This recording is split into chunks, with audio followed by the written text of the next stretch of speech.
What's up, it's Josh Hewitt from Top Form Fitness, and in this video I want to talk about how to set up a basic beginner home workout. For those of you who are just starting out weightlifting or working out, doing strength training, and you want to work out at home, you don't want to spend a lot of money on equipment, this is what I call the 3 B's workout. You're going to be using a band, a ball, and body weight.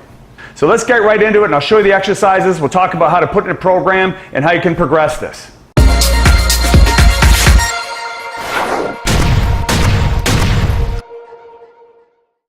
Now before we get into the actual workout, it's very important to get in a good warm-up, some movement preparation before you start training. So I recently produced a video on the most effective ways to warm up to improve performance and prevent injury.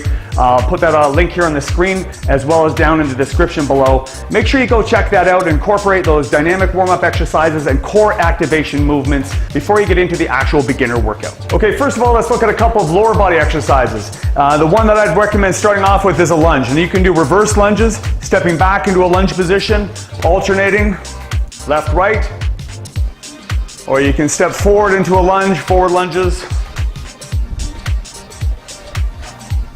And of course, if you have resistance, dumbbells to use for resistance, you can hold the dumbbells just like you're holding 2 suitcases at your side and add resistance in the form of free weights.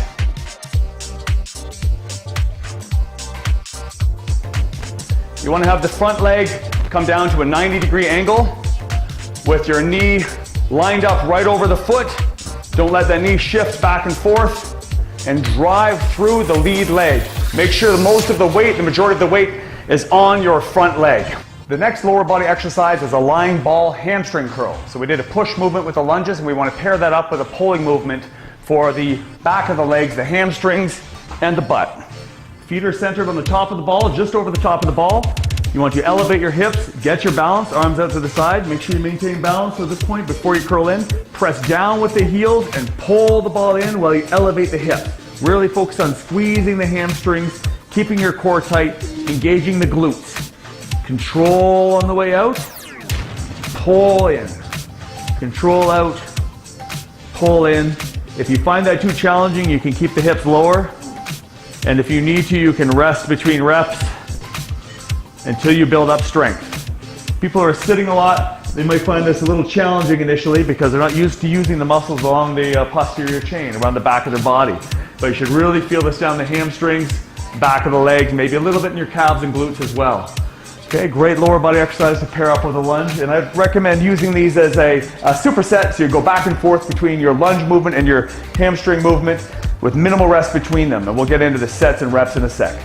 Okay, now let's look at the first upper body exercise using the resistance bands. Now, of course, you can get different tensions of bands, or you can get multiple bands and double up the resistance if you wanted to.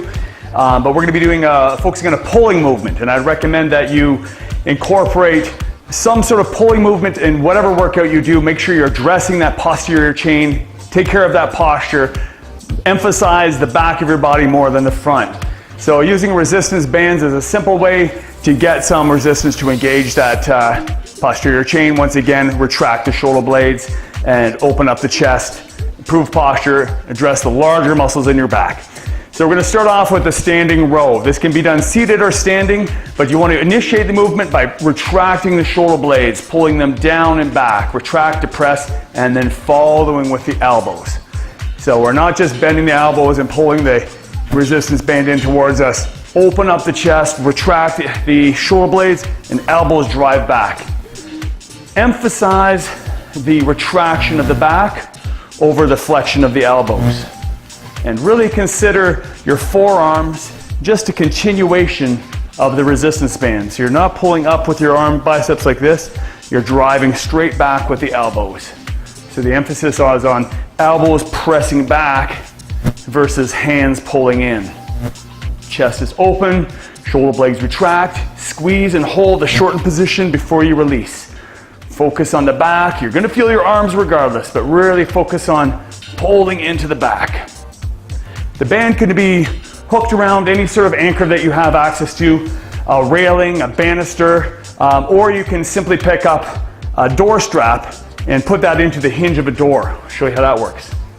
So for example, I'm using a little door strap I have here, which is usually just a nylon loop with a thicker part at the other end. That could be a little foam blocker or a little rubber stopper. something that you can put on the other side of a door. Now, I'm going to be putting it on the open side of the door. It can also be put into the hinge side if you can fit it in there, just so you can see what's happening here. This leaves a little loop open up on the outside, which you can use to put the band through as so. Now you want to make sure that it's equal tension when it's loose, and then you can bring that back and perform your pulling movement anchored into the door. And now moving on to the second upper body exercise, which is going to be a push-up variation or a push-up progression. Pressing movement to pair up with the pulling, the tubing row that we did last. We always want to work antagonist or opposite muscle groups so that we're keeping the body in balance. And this will be again done as a superset with your row and your push-up together. For beginners, I'd recommend starting with a kneeling push-up. So knees on the ground.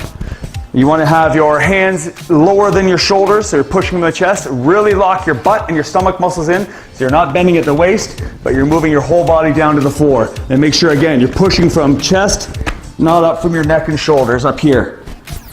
Bring the arms down to the side of the body, knees bent, abs tight. Exhale, control down. Body moves as one piece. Progressing up to full push-ups from the feet. Down with control. Press from the chest. Don't bend at the waist. Keep your abs tight. Butt engaged. Control the negative. Press through. This can be made more challenging by elevating your feet. So you can put them up on the ball or up on the staircase, a step, a chair, a bench, and come down slow. Press up. Control and press. Okay, so we've looked at exercises for the upper and lower body. We've paired them up in antagonist or pushing and pulling movements, and I recommend you do those as supersets. Now let's look at some exercises for the core. A great one that you can do with the ball is a plank rollout. This is a progression from the basic plank on the ground, which you should have done in your warm-up.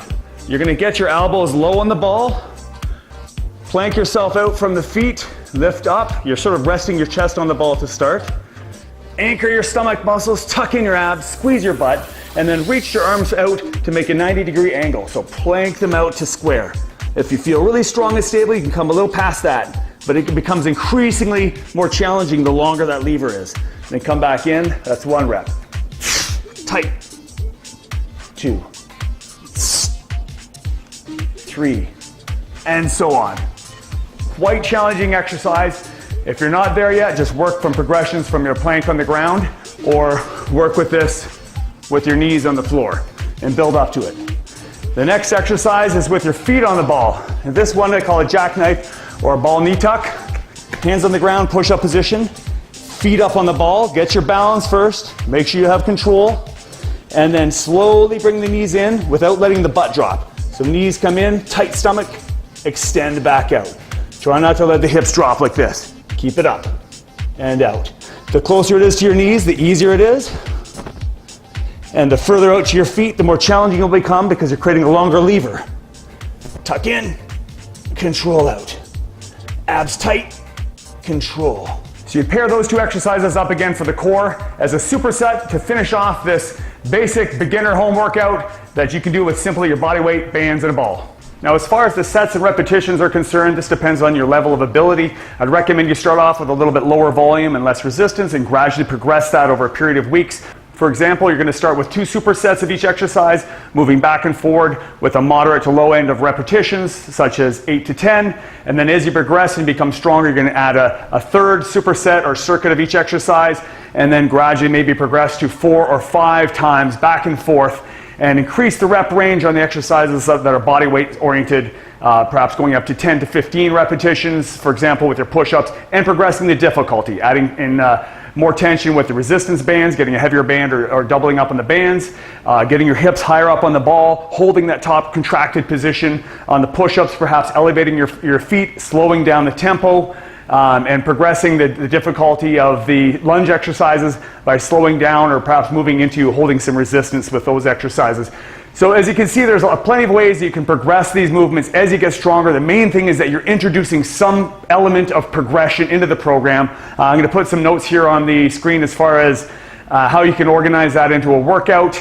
what it might look like for a beginner starting off a program like that. I hope this gives you some ideas if you're just starting out, just some basics you can get involved with without needing a lot of equipment, just using your body weight and some bands and basic accessories in your home gym. If you got any questions or comments, just post them down below, and until next time, stay strong.